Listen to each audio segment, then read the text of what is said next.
Hello students, good morning to all of you. Today for class 4 subject EVS. आज का जो हमारा topic है वो पेज नंबर 50 पे है, purification of drinking water. So students, मैं आपको याद दिला दूँ, हम सेफ ड्रिंकिंग वाटर पढ़ रहे हैं और कल हमने ड्रिंकिंग वाटर के कैरेक्टरिस्टिक्स पढ़े थे कि ड्रिंकिंग वाटर कैसा होना चाहिए. अब आज का जो हमारा टॉपिक है वो है कि हम अपना जो ड्रिंकिंग वाटर है उसको प्यूरिफाई कैसे करेंगे, उसको साफ़ कैसे करेंगे. तो purification of drinking water for drinking purpose involves first removal of suspended और insoluble impurities, second destroying harmful germs and bacteria.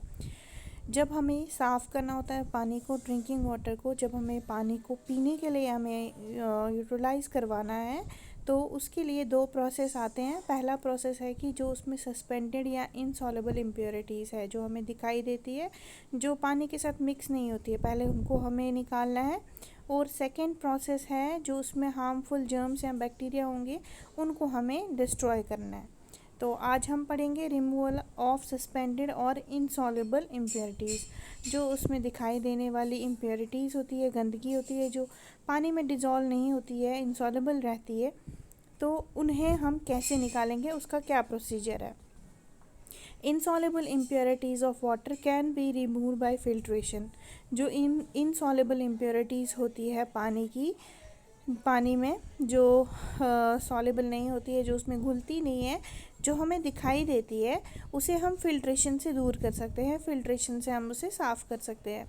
Addition of little alum to impure water helps in setting down the floating particles of mud and other impurities. अगर हम उसमें थोड़ा सा alum डाल देंगे, पानी में एलम डाल देंगे, इम्प्योर वाटर में एलम डाल देंगे, उसमें जो फ्लोटिंग पार्टिकल्स होंगे जैसे कि मड, मिट्टी के पार्टिकल्स होंगे जो उसमें फ्लोट कर रहे होंगे, या अदर इम्प्योरिटीज़ होगी, वो सब बॉटम में सेटल डाउन हो जाएगी, उसके बिल्कुल नीचे वाली सतह पे सेटल डाउन हो जाएगी. This is called sedimentation. इस प्रोसेस को हम क्या कहते हैं, सेडिमेंटेशन. ठीक है, तो सेडिमेंटेशन वो प्रोसेस है जिसमें हम इम्प्योर वाटर में एलम ऐड करते हैं, जिसकी वजह से जो उसमें सस्पेंडेड इम्प्योरिटीज़ होंगी, जो उसमें फ्लोटिंग पार्टिकल्स होंगे, वो बॉटम पे सेटल डाउन हो जाएंगे.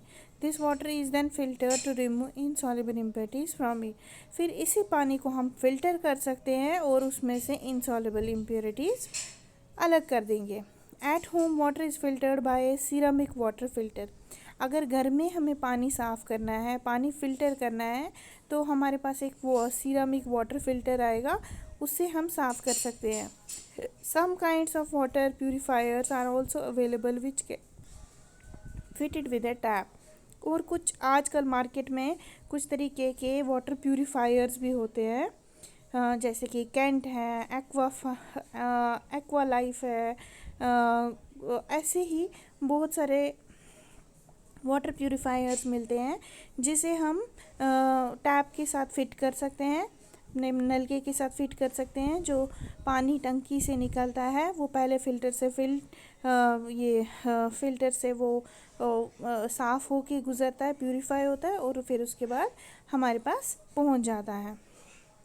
Water passes through the filter and purifier and is collected in a vessel. Water जो है वो पहले फ़िल्टर से पास होगा, प्यूरीफायर से पास होगा, और फिर हम उसको किसी वेसल में कलेक्ट कर सकते हैं. तो ये तरीका होता है उनका काम करने का. वो मैनुअल भी होते हैं और वो इलेक्ट्रिसिटी पे चलने वाले भी होते हैं. ठीक है. On a large scale, water of the river or lake is filtered by passing it through layers of sand, pebble, gravel and charcoal. और अगर लार्ज स्केल पे हमें वाटर प्यूरिफाई करना हो, ये तो हमारे घर की बात हो गई.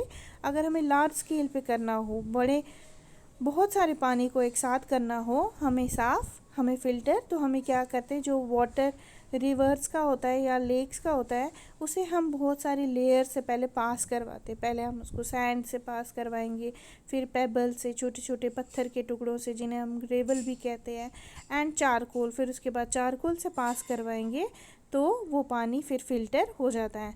तो वो पानी फ़िल्टर्ड होता है, लेकिन उसमें से सिर्फ जो इनसॉल्युबल इम्प्योरिटीज़ होंगी उसमें वही फ़िल्टर हो जाती है.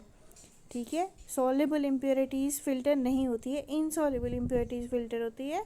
तो हमें जो रिवर का पानी होगा या लेक का पानी होगा, उसे हम बहुत सारे लेयर से पास करवाएंगे, जैसे कि सैंड, फिर उसके बाद पेबल्स, ग्रेवल, छोटे छोटे पत्थर के जो टुकड़े होते हैं, एंड चारकोल की लेयर से पास करवाएंगे, तो हमारे पास फ़िल्टर्ड पानी मिलेगा।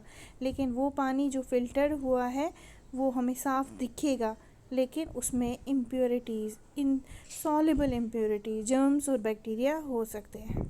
ठीक है students, I hope you understand today's topic. कल हम पढ़ेंगे destroying harmful germs and bacteria.